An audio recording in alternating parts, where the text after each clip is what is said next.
नमस्कार मित्रांनो, स्वागत आहे तुमचं द फॅमिली टूरच्या शिवशक्ती यात्रेमध्ये। तर मित्रांनो, आपण औंढा नागनाथमध्ये पोहोचलो त्यावेळी रात्र झाली होती। ढगाळ असं वातावरण होतं। खरं मंदिर परिसर काय होता मित्रांनो, अतिशय जबरदस्त आणि अतिशय दिव्य भव्य असा होता। आणि जे बांधकाम होतं मंदिराचं ते अतिशय रेखीव काळ्या दगडातलं बांधकाम आणि वर दिसणारं हे पांढरा असं शिखर खूप मनाला असं एक समाधान वाटत होतं।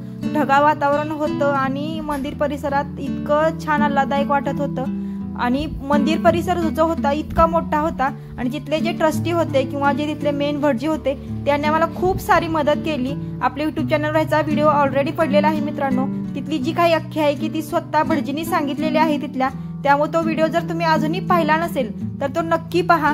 आणि असं रेखीव बांधकाम मंदिराचं खरोखर जितकं पाहावं तितकं कमी आहे। तर ती माहिती, तो जो ब्लॉग आहे तो संपूर्ण पाहावा असं मी तुम्हाला सजेस्ट करीन। भेटूया पुढील ब्लॉग मध्ये मित्रांनो।